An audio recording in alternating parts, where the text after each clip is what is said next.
In this video, I'm going to review the new variable ND filter from Freewell that was designed by Brandon Lee.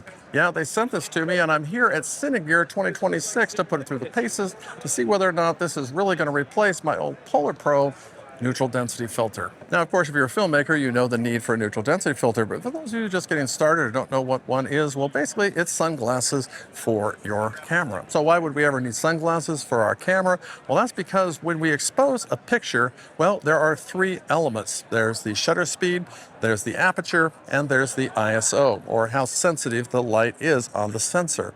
But you know, when you're filming video, you really want that to be the 180-degree shutter speed. So I'm shooting this in 24 frames, for example. I want the shutter speed to be 1/48. And so that's pretty much where I'm going to put it every time. And then there's the sensitivity of the camera themselves. And a lot of these cameras like to shoot really well in low light. So their sensitivity is pretty high. So the native ISO for S-Log3 on the A7 IV, for example, is 800, which is pretty high. So if the shutter speed fixed and the ISO fixed, well, the only thing left is the aperture. So if you're out on a bright sunny day like this, you're just going to have to crank that aperture up and really close down how much light is coming through your camera. But to me, that kind of defeats the purpose of having a real expensive lens that will open up to, well, in this case, 2.8. But I have other lenses that will open up to 1.4, for example. And that gives you that nice creamy bokeh in the background. But you know what? You can't get that unless you put something on the front of your camera to cut down all that light. If I don't have neutral density filters on here, well, I've got way too much light. So I can close down the aperture, and the closed down aperture looks like this. But if I put a neutral density filter on the front and adjust it, well, I can get exactly what I want, and that's that blown out background. Now, you don't always want a blown out background, but it's nice to be able to have it, and the only way to get it is with a neutral density filter when you're outside on a sunny day. Now, I'm sad to say that there aren't neutral density filters built into most cameras these days, which is kind of funny because back in the old days, those camcorders used to have built-in NDs. When you go outside, you just flip a little switch and put a little filter on there so that the sensor wasn't quite so sensitive. So if you're like most of us who have a camera that doesn't have built-in neutral density filters, well, you're going to want to add those to the front of your lens, especially when you're shooting outside. So now that you're hopefully convinced that you need a neutral density filter, the question is, what neutral density filter should you get? You've got a couple options. You can go with a singular neutral density filter that is just a certain strength. They come in 1, 2, 3, 4, 5, 6, 7, 8, 9, 10, and even more for neutral density filters. And sometimes you'll see them in those numbers, and sometimes they will be, a 2, a 4, an 8, a 16, a 32, those types of numbers. But basically, each one of those is a jump up or a stop in cutting down the light. So you could get an entire kit of neutral density filters and put each one of them on, put a 1-stop or a 2-stop or a 3-stop on, or you can get a variable ND that basically takes two NDs that are kind of ridged like this, and they turn to block out more or less of the light. Some people are purists. They're not going to put a variable ND on their camera. I'm not a purist. I'm happy with a neutral density filter that is variable. Now, for years, my neutral density filters of choice have been these PolarPro filters. This is the Peter McKinnon edition. These are really great. This gives you 1 to 5 stops of ND, and it's really, really well designed and well thought out. I really like them. The problem is if you need more ND, well, you got to buy another one, so I've had to buy 2. But Freewell solves that problem by having a 1 to 5 stop ND, and then an additional 5 stops that you can just magnetically put over the top. So if you need 7 stops of ND, we'll just set it to 2 and pop on the extra 5. This is great because this means you only have to buy one system and that you can get 1 to 10 stops of ND out of it. That's going to save you a lot of money.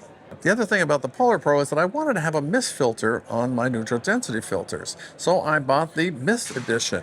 But sometimes I don't want the mist on there. And so I had to buy even another one that didn't have the mist. So now we're talking about 4 of these.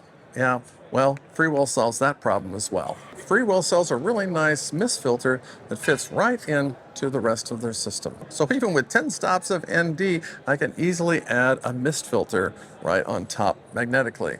Oh, and if you want to see what the mist filter looks like, well, here it is without it, and here it is with it. Yeah, it's really nice.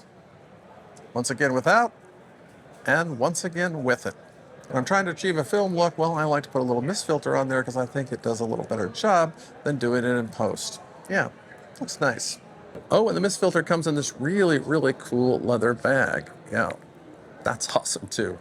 There's some other niceties that Brandon has designed into this product. Specifically, there's a little gray chart here with black and white, so you can get a nice white balance just off of the cap that goes on magnetically. And because Brandon does a lot of action shots with a gimbal, well, he also wanted to make sure that these are locking. And these are locking. So when you put on the mist folder or the extra 5 stops of ND, well, it's going to lock in place. Sadly, you can't lock them both on at the same time, though. So keep that in mind. The other thing I like about this system is it's very thin and lightweight. It doesn't add a lot of weight to your camera.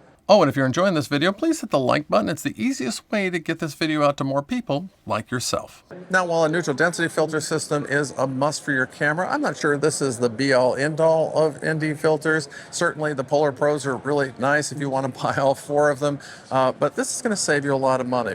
Now, if you want to save even more money, there are other neutral density filters out there. I saw one here today. Tiffin has one. It goes from 1.5 stops up to, I believe, 9 stops, and it seems really nice. But it's all magnetic and it doesn't lock onto your camera. So that's kind of a downside, especially if you're a person like Brandon who does a lot of run and gun work on their gimbal. So yeah, if you're doing gimbal work, yeah, this is probably the best one that I know of. But hey, if you know of a great variable ND that you use, let me know down in the comments. I'd love to check it out. Now, my only real complaint about this system is that there isn't a hard stop here at 2, 3, and 4. Stops at 1 and 5, obviously. But when you get to 2, 3, and 4, well, you just have to kind of eyeball it up to see that you're there. On my PolarPro, it kind of clicked in. And that kind of was very satisfying to me. Yeah, this kind of, well, it offends my OCD, but, you know, it's not a deal breaker to me. So for me personally, I'm pretty excited about this system. And yes, it is going to replace my PolarPros because I can get 1 to 10 stops as opposed to 2 to 5 or 6 to 9 on the PolarPros. Plus the mist filter I can take on or off. Oh, and there's also a circular polarizing filter built into this. So once you get this adjusted, well, all you have to do is turn it and you can eliminate a lot of that glare in things like windows or sunglasses. Now, even though the system is going to save you some money, it's still pretty expensive, but good news, I do have a 10% discount code for you that you can use to save yourself a few bucks. Oh, but make sure that you buy the right millimeter thread for your camera. This is the 82 millimeter because that's the largest filter thread that I have. I think they have one that's larger than this, and they also have some that are smaller. And just remember, if you're going to use this filter on a smaller lens, well, you're going to want to get a step-down ring from Freewell because that's going to have the magnetic and the locking abilities. Well, I hope this was helpful, but if not, YouTube has a video right over there that they know you're going to like, because you know what? They've been spying on you for years and they know every single thing about you. So why not just give into it and click the video? Hey, thanks for stopping by.